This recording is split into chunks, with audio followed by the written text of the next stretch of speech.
Hello, my name's David Batty, and this is my presentation for my placement that I did with the Oakley Chargers and the Melbourne Storm for ESSC13004.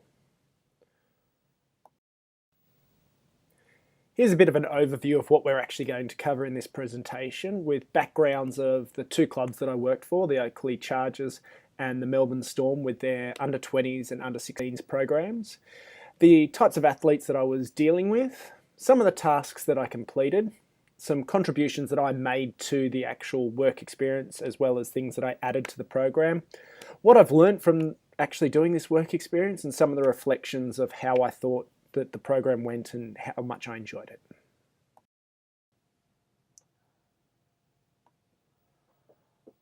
My first 80 hours of work experience was done with a TAC Cup team known as the Oakley Chargers. These guys have been in the TAC Cup since 1995. They work with under-18s for playing Australian rules football. This is used mainly as a drafting prospect for most AFL teams so that they can actually see these players where they are, and then these players go on to the draft.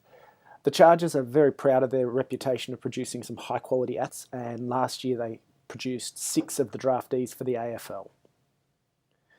As a part of this, I was a member of a team of 3 coaches, as well as a physio and a senior strength and conditioning coach. These guys all helped to shape what I was doing. The rest of my hours were spent with the Melbourne Storm, with their Harold Matthews team, which is their under-16s team, and the Holden Cup under-20s rugby league teams. The Storm use this as a method of developing players of the future so that they get the Storm ethos, and also a lot to do with how that they actually want these players to be shaped for future players. Here I was a member of a very large team, with the senior team overseeing the actual Harold Matthews and Holden Cup, as well as directly I reported to 2 strength and conditioning coaches, as well as the coaches of the teams.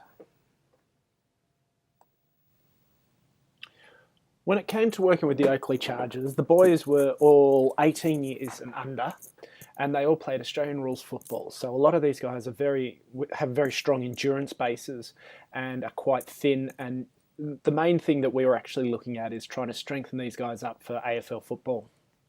When it came to the Melbourne Storm and their Harold Matthews team, as well as their Holden Cup team, the Harold Matthews team was an under-16s team, whereas the Holden Cup team was an under-20s team. But both of these faced similar problems, with a lot of Polynesian players that were slightly overweight and needing to actually slim down and increase their endurance rather than their strength.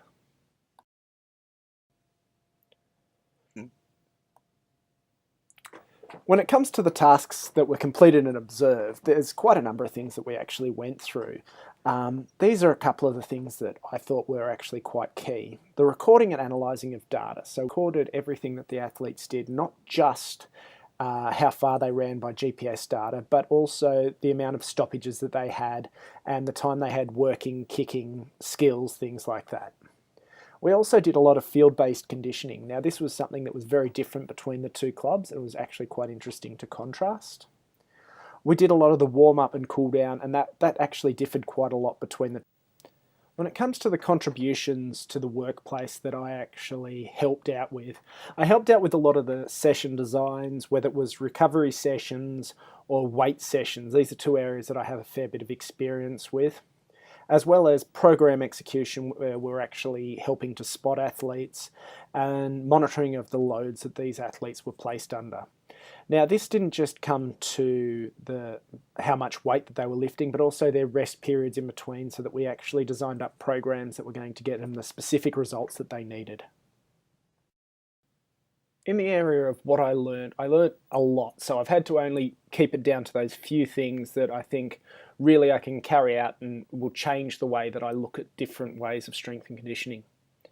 When it came to the recording and analysing of data, the field sessions were all prepared. Everything was prepared by time.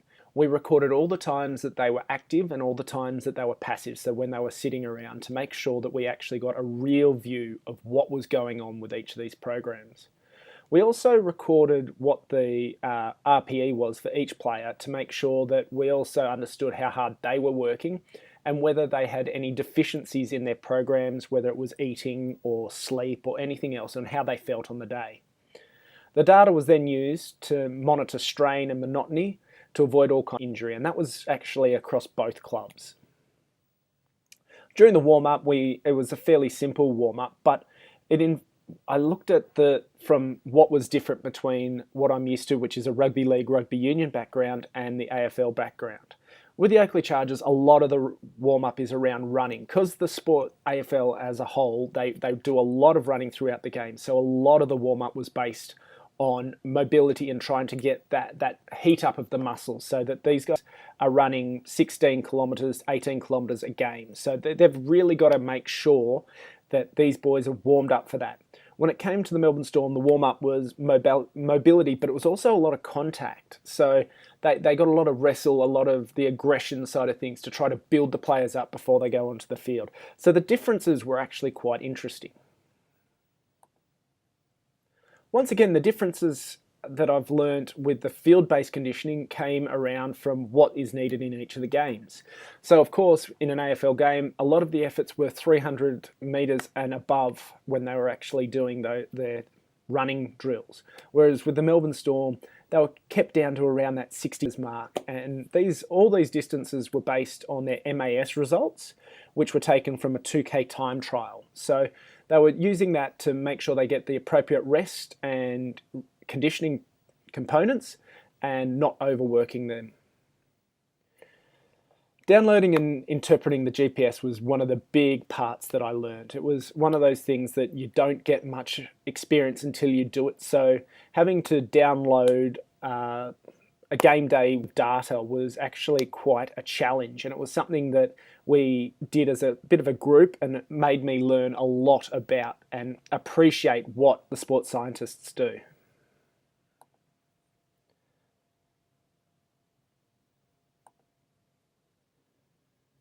One of the skills that I think that I developed whilst on this placement was program design and being adaptable about my program design. So as much as the design component itself was something that I learned and was something that I've had experience with, being able to actually come up with an on-the-spot program when a coach just turns around and says, I want you to do some conditioning with these athletes now, you have to be able to adapt and actually have something in reserve and ready to go at a moment's notice. So this is actually something that's a skill, and I believe it's something that's going to help me in the future.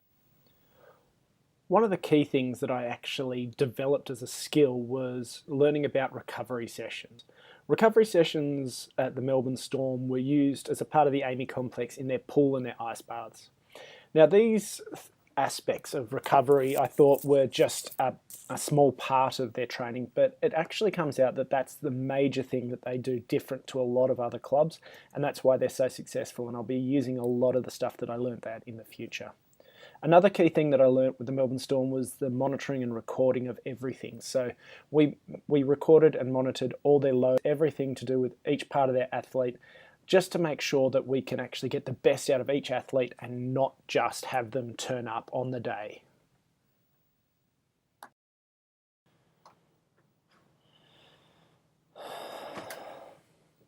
As a part of reflecting back on my experiences on this work experience, I have split this into two areas: how I describe the experiences and what's up next. Now, the experiences I describe as enjoyable. I really did enjoy all the work that I had and all the things that I learned. It was challenging in that I was having to get up quite early sometimes and go to bed quite late when I was crunching data the next day or trying to organise programs for the different parts that we were actually up for. And it was also affirming to my career aspirations, so that it told me that I do want to be in this area, and that through going through this kind of work experience, it's told me that this kind of work is something that I do want to do for the rest of my life. So what's up next for me? Well, both of the clubs that I worked for have offered me jobs. So as far as career, I'm actually to be working potentially with both the Chargers and the Storm, as well as some other clubs. It's also told me that I'm going to have to go on and do a little bit more education to get to the level that I want to get to. So I'm going on to hopefully do my postgraduate masters. And the last thing is that it's given me some contacts overseas. So this might actually lead to a career where I actually move overseas and have a look at different ways that they look at programs, as well as being quite beneficial. The last part is any questions, and I know I'm going to get some on the way back. So thank you for listening to my slideshow, and I'll talk to you soon.